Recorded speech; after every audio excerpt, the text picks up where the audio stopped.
Welcome to How We Work, a podcast about the very real and very human dynamics that shape the way we work. I'm your host, Mike Lovett, and this week we are talking about fixing performance management in a new world of work. And to do that, I am joined by one of the featured speakers of Workhuman Live. He is the managing director of Semica Partners, the author of The Feedback Fix, the host of the podcast I Wish They Knew with Joe Hirsch, and a very heartbroken Philadelphia 76ers fan. Please welcome Joe Hirsch.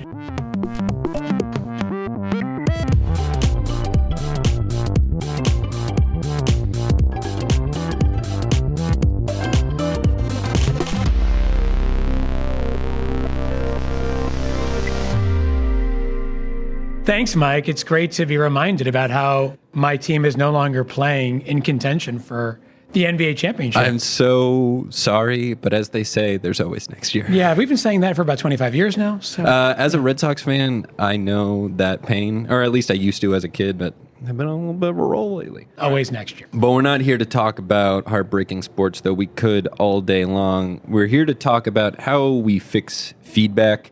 Specifically, how do we mold feedback at work in a world where people are working all over the place? This idea of going to work is out the window. So I guess to start, where are we? How would you diagnose feedback or performance management as it stands now? So I think feedback has made a comeback. Okay. I think that the companies that I've worked with, the organizations I speak for, they are getting it right when it comes to feedback because they recognize it is not just about messaging, the what of feedback. Is it fair? Is it specific? Is it accurate? But they've now focused more time and attention on the mattering of feedback, not just the what, the so what, the now what. And from that shift from messaging to mattering has come a whole host of benefits. People are having more candid, caring, collaborative conversations more of the time. Even if they're not in person, people are still feeling more connected as a result of that. The focus on not just what is the work that is being done, but how do people feel while they're doing it? And ultimately, I think it bodes very well for performance management because people recognize that without relationships, feedback is just a report.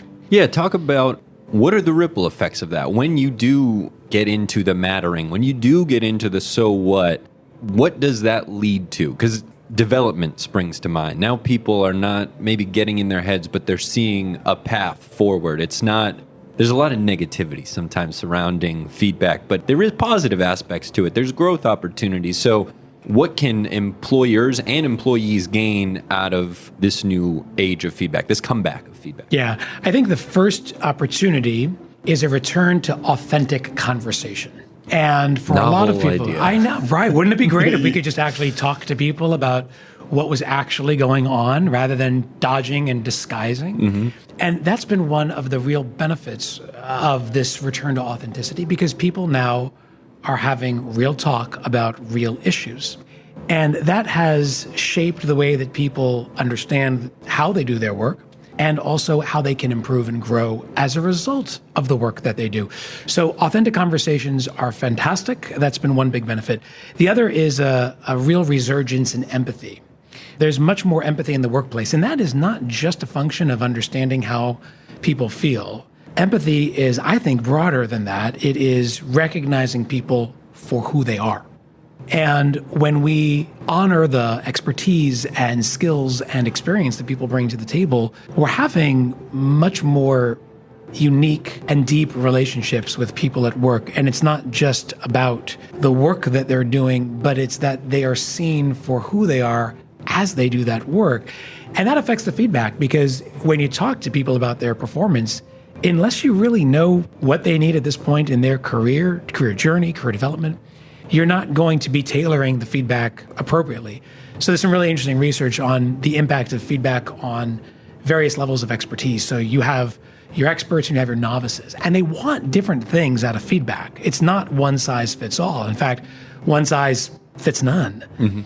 So for experts, they want progress. They want to know that they're moving forward. And so feedback has to be more focused on clarity and candor. That's what they want. By moving forward in the path that I've been on. For novices, it's really different. It's about reassurance. it's not about how's the path. It's am I on the right path even? And they want coaching and they want context and they want to have that hand-holding experience. And the feedback also has to be aligned to fit that particular need. So empathy is knowing not just how someone feels, but who are these people? And if we do that, the authenticity and the empathy, that's a much healthier feedback culture, which I've seen and I think can continue. And to bring it back to basketball, one thing that we were talking about in our intro call is the book, The Culture Code, which gets into Greg Popovich, head coach of the San Antonio Spurs. And a lot of his players bring up that exact thing is he finds exactly what each player needs, where they are to help them grow. And coaching, it clicks for me in a very real way. It feels ongoing. And one of the things that we've talked about with feedback is frequency and the timing of it. And it is not something that should be, Greg Popovich is not checking in at the preseason, okay, what do you need? And then never talking to that player until the season ends. It is an ongoing thing. They are making adjustments as they go. And how does that translate to the business world? What is frequency? How does that play into the power of feedback? So different organizations have different cadences for these conversations, but the real factor is not just how often it's happening, but how well is it being done? And that's where you get into the mechanics of feedback. And it is a science, it's also an art, but ultimately it's about making sure that the message is clear, is candid, is compassionate, and ultimately is collaborative. And I've built out some tools to help people do that. But the overall goal of feedback is to leave people feeling restored, renewed, not depleted, and discouraged. And if we're good about that and we talk to people like they're people and we have these conversations on a more regular basis, we address that. We also eliminate a lot of the drag on feedback, which, the longer we go without having these conversations, the less likely we are to remember them, right? And so then it becomes literally your view versus my view. And when we pit two views against each other like that, usually just one view prevails. And that's the view of the giver, the person who has the power, who has the position. It's your manager, it's your boss. That isn't a great place to be because that's the feedback of fear. That's not the feedback of joy. And if we could just be a little more open about these conversations and frequent in the delivery, then we're going to be on the same page with people. And now it's no longer me pushing my view and selling my view on you.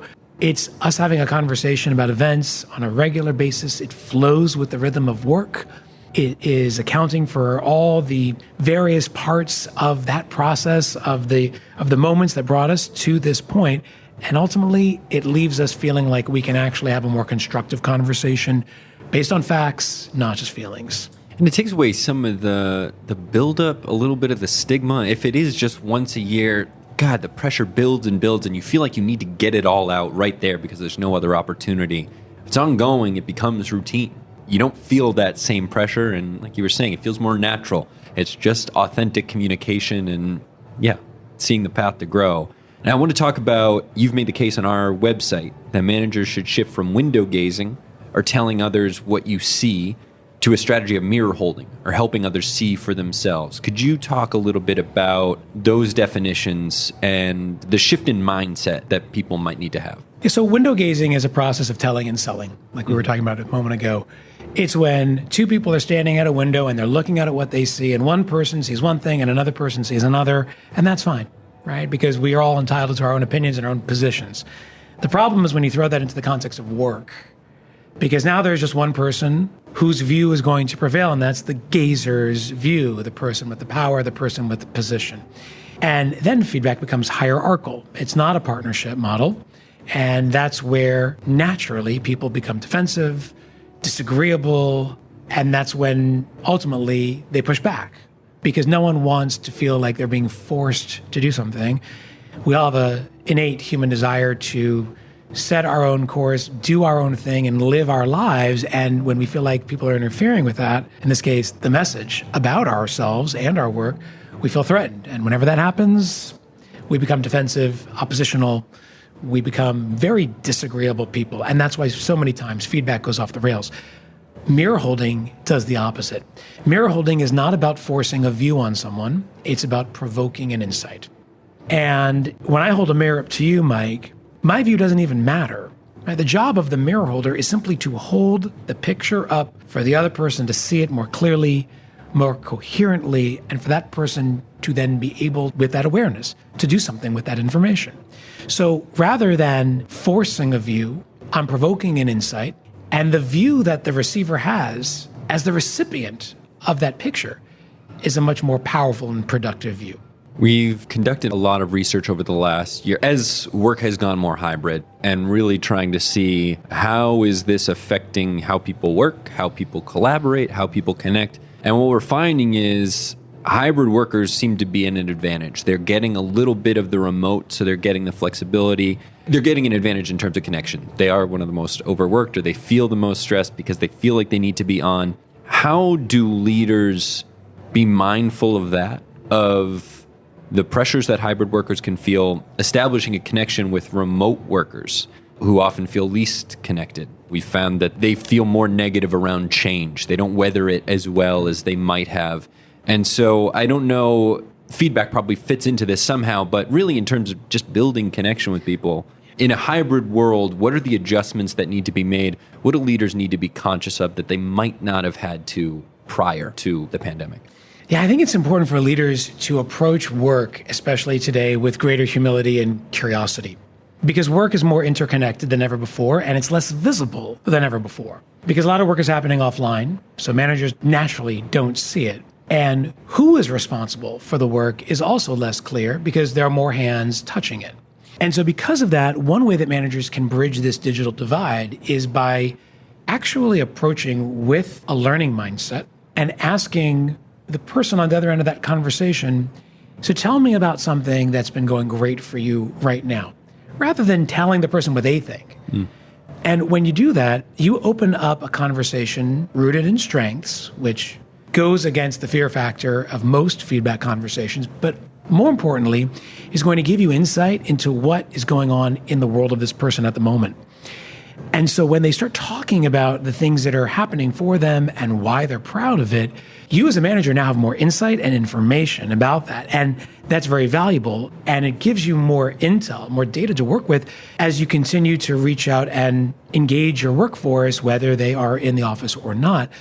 You have more understanding of the work that is being done, of why it matters to people, and ultimately who's involved in that process. And with that information comes understanding, and with that understanding comes connection. And ultimately, that's what people are missing now when they're not in the office, a sense of connection. And when they feel connected because of the work that is being discussed and that they feel like that information is out there, they're more likely to feel like they're a part of something rather than far from something.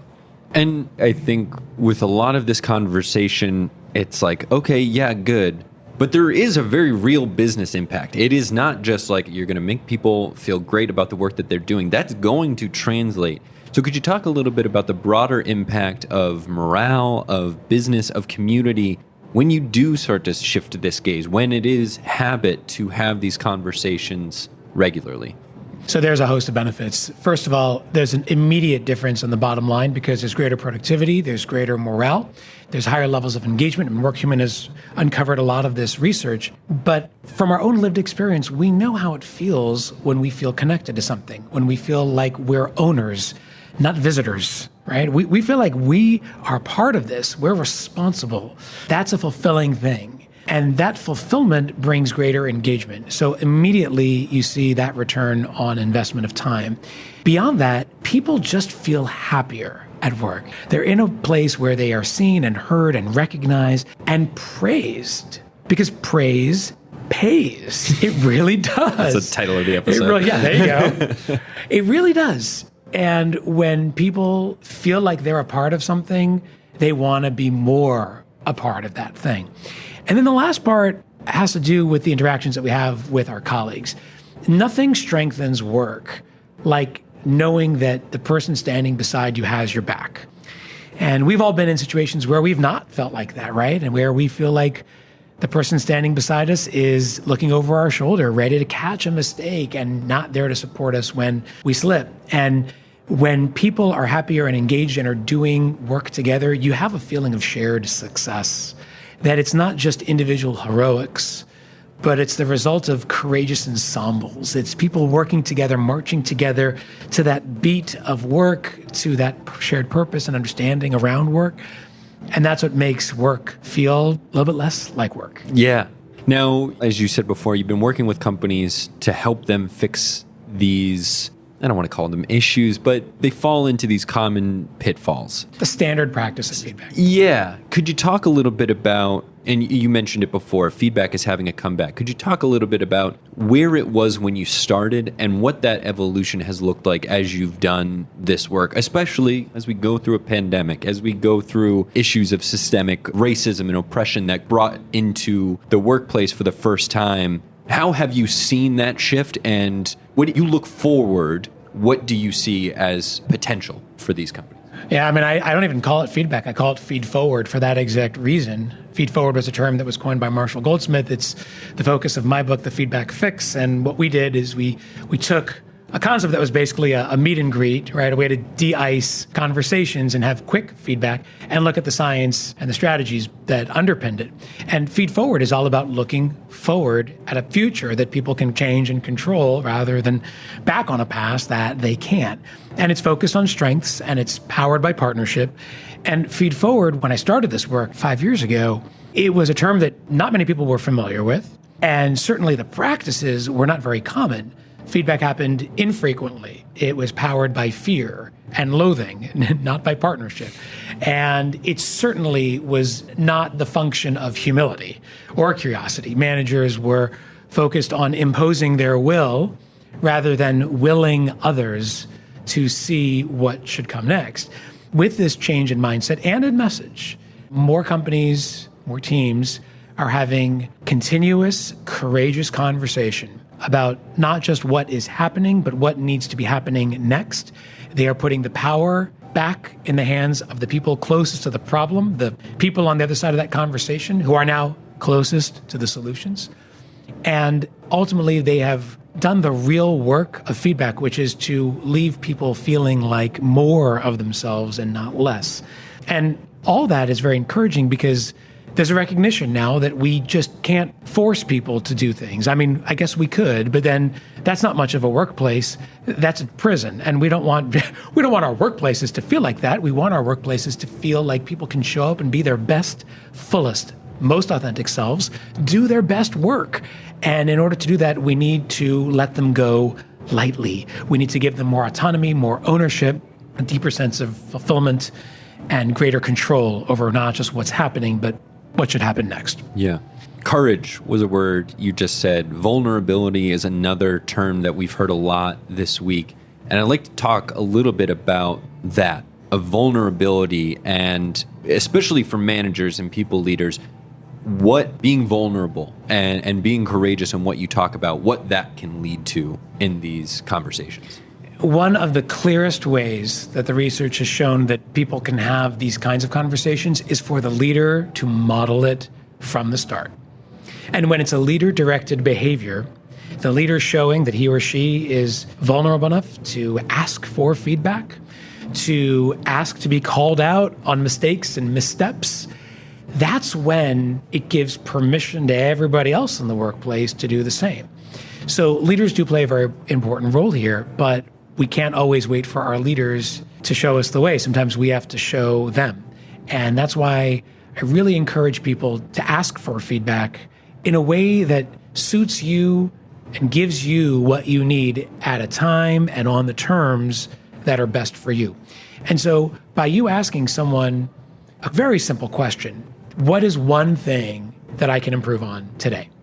It compacts the feedback, so it's no longer the kitchen sink. It's one thing, and we can do one thing, and someone can tell us one thing. And so feeling vulnerable enough to ask that question actually makes you more powerful. That vulnerability is your strength. And when you're able to put aside the ego and look at the growth, that's where we really turn the corner in our performance, both as leaders leading teams and as individual contributors helping to make something better for the organizations that we serve. vulnerability is no longer seen as a weakness. Vulnerability, I think, is an indispensable strength. And it's the people who don't have that vulnerability that I think are the ones that we ought to worry about. Because when people feel like they're too good or too proud to ask for feedback, to seek guidance on how to become a little bit better, because we all can, that's when I worry about the state of feedback, but more importantly, the state of work. Yeah, big time. Now, one thing. Let's say for a listener that might be in a place where feedback is not in this perfect place that we have described it. What is one thing a company or a leader can do immediately to start on a better path toward more authentic conversation, to more vulnerable conversations? Have you found one thing clicking with people most often?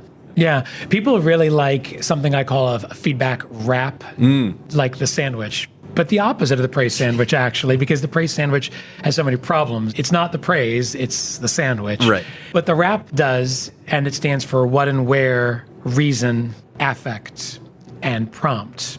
That wrap has people talking at issues, not around them. The conversations are more candid, they're more collaborative, and ultimately they bring greater clarity. And it's pretty straightforward. You talk about what's happening and where it's happening. You let people know the zip code, the destination for the feedback, rather than just approach with a general, can I give you feedback, and wait for their mind to start racing and bracing for the other shoe to drop. Tell them what you want to talk about. Give them the reason for that. And the reason you want to give the reason is because you want to show you care. Not just because people need certainty, and not just because people generally are self-unaware, but people want to know that they matter and that their work matters. So give the reason for that. And then affect. Stop pointing fingers and approaching with, you did this. Instead, shift to, I felt this.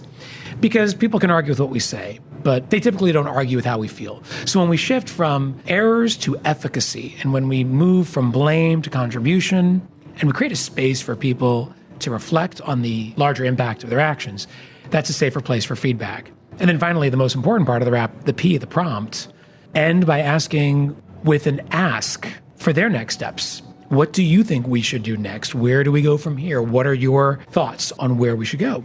Because when people get feedback like that, and it's in this container that's caring and collaborative and ultimately candid, people understand that they matter because my manager cares enough about me and believes enough in me to actually tell me what's going on and wants my opinion on what to do next. That's a conversation that people can stomach. That's the opposite of a praise sandwich, where you end up hating yourself when it's over. Right. It feels good in the moment, but you haven't really served anybody. The wrap gives leaders and individual contributors, for that matter, an opportunity, a path for a very specific conversation that doesn't pull punches, that leaves people feeling restored, whole, seen, heard, and ultimately empowered to act. Yeah, feeling valued. Exactly. Like what you do matters. Now, I want to talk about your podcast, I Wish They Knew. You talk to your guests about big ideas that they wish they knew. For our listeners, what are some of those episodes that stick out to you that you wish they knew, so we can get some cross-pollination and they can go check out your work? I will always reflect very highly on my conversation with Amy Edmondson. We had a wonderful talk on psychological safety. That was really fantastic. Derek Irvine joined us not too long ago. We talked about the power of recognition. So keeping that in the Workhuman family. We've had a range of leaders, best-selling authors, Fortune 500 executives, educational reformers who are sharing the ideas that they wish others knew. And I think that all those ideas, though Derek's and Amy's stand out at the moment, all of those ideas are worthy of our attention because they help us live with greater intention. And if we all knew a little bit more, I think we'd be better off, because in a world where everyone is so busy talking, wouldn't it be nice to know what other people are actually thinking? And so this show captures that in about the time it takes to enjoy a cup of coffee, about 10-minute conversations. You can catch big ideas that deserve more attention and not spend your entire day listening to podcasts, which I know some people do, but not everyone can. Yes. Curiosity is its own superpower. Joe, I want to thank you so much for joining me on How We Work. It was a pleasure talking to you. Thank you all for listening. Learn more about Joe's work, book his services, or buy his book at joehirsch.me. If you like what you're hearing, rate, review, and subscribe to this show for more stories, insights, videos, including one about psychological safety that we cite Amy Edmondson in. You can go to workhuman.com or follow us at Workhuman on all social channels. This episode of How We Work was hosted and produced by me, edited and mixed by Rob Valois. We'll see you with a new episode in a few weeks. Bye-bye.